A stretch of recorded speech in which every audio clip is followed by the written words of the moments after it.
Yesterday we heard from local business owner Sam Dorling, whose business is threatened with closure by Suffolk Coastal DC. It's time for you and me to have our say now, because you can have your say on the Felixstowe Forum. This is a site I think you'll be seeing a lot more of in the future.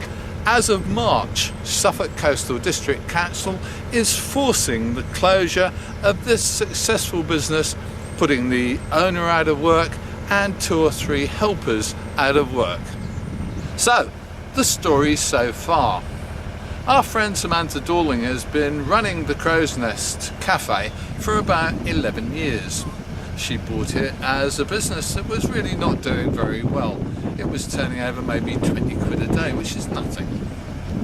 In the 11 years, she's turned it from really a bit of a dive into an important part of the community of people who come down here, because believe me, there are tens of thousands of people every year who come to the dock viewing point.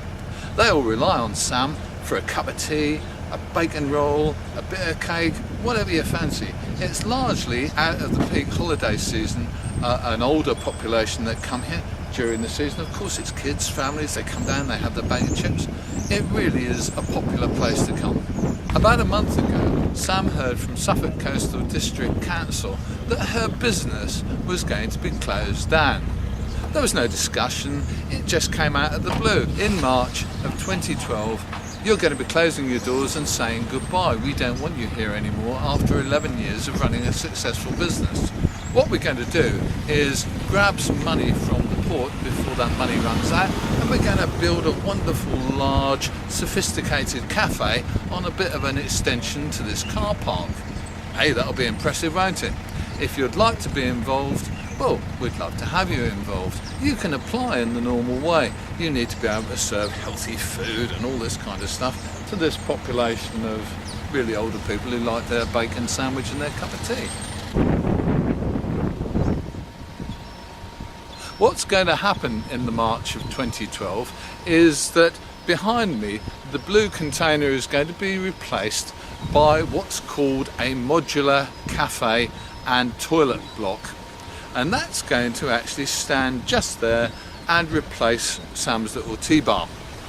It's going to be serving healthy food.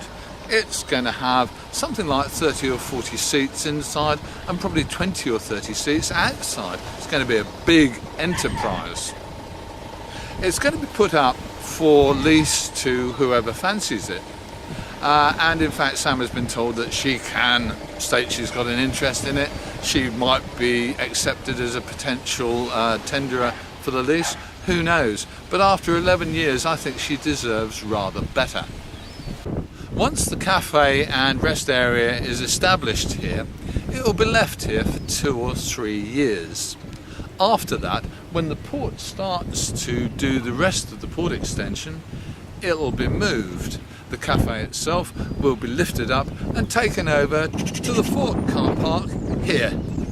So for a number of years, the 40-seater cafe with all its bells and whistles is going to be here in the Fort car park while the port's being extended.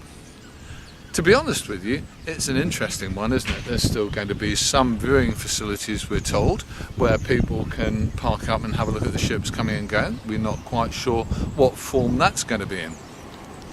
We're also going to have the winter situation where you've got a 30 or 40 seat cafe that's going to be really forced by the council to open from 10 in the morning till about 4 or 6 in the evening, sitting outside a visitor attraction that's closed.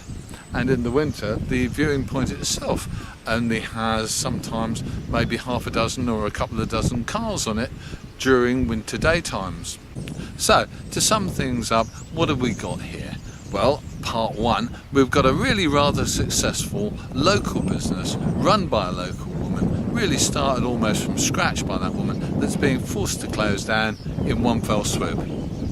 I think that's really not nice, pretty nasty from the business viewpoint, and it really demonstrates how little our local district council cares about small businesses.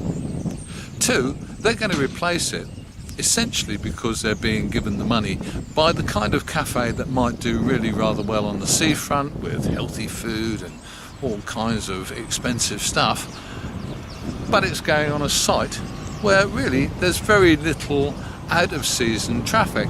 The cafe might do well during the main 6 weeks of the season, and it might do moderately well during the shoulders of that season. But in the depths of the winter, am I going to be coming down here and sitting facing that or that for a cup of tea and a bacon roll? Probably not, guys. I think you've got it wrong again.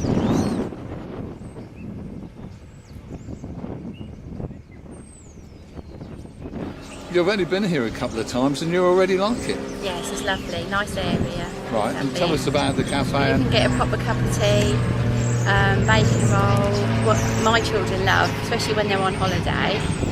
My friends brought me down here a few months ago. They've been coming for over 21 years, and it would be a shame to lose it, really. Everybody wants a decent cup of tea and a decent roll. You can have other things offered as well, but, you know, and they're just always losing the good places. She's ever so friendly, ever so nice. You couldn't want for anything else. Build her a nice new building, but keep her and her cooking. We're not happy about it simply because, you know, we come down here, we get a nice cup of tea, we get a nice cup of coffee.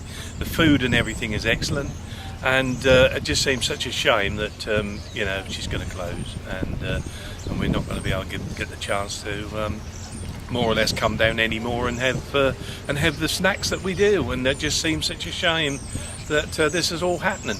So the council say they're going to replace it with a cafe doing healthy foods and all that kind of thing. I don't think that's the case at all. I think what they'll do, they'll just find the excuse to put the prices up. At the moment, we pay 70 pence for a cup of tea and 80 pence for a cup of coffee, and I've got a feeling that's going to be over £1 or something like that by the time we're finished. And I don't think that's going to be fair. Once they start charging for the car parks and things like that, which we think they're going to do, obviously it's going to make such a difference to everybody. So, you know, I think myself personally that they should keep it as it is. In my own personal opinion, I think they should keep her down here with that calf, because I mean, she does a wonderful trade. She always treats everybody like they're quick kings and queens, and the grub is bloody wonderful. And why they're changing it and trying to put it over there and getting somebody else to do it for, I do not know. I mean, she's got my full support, and she always has done. She does a wonderful job.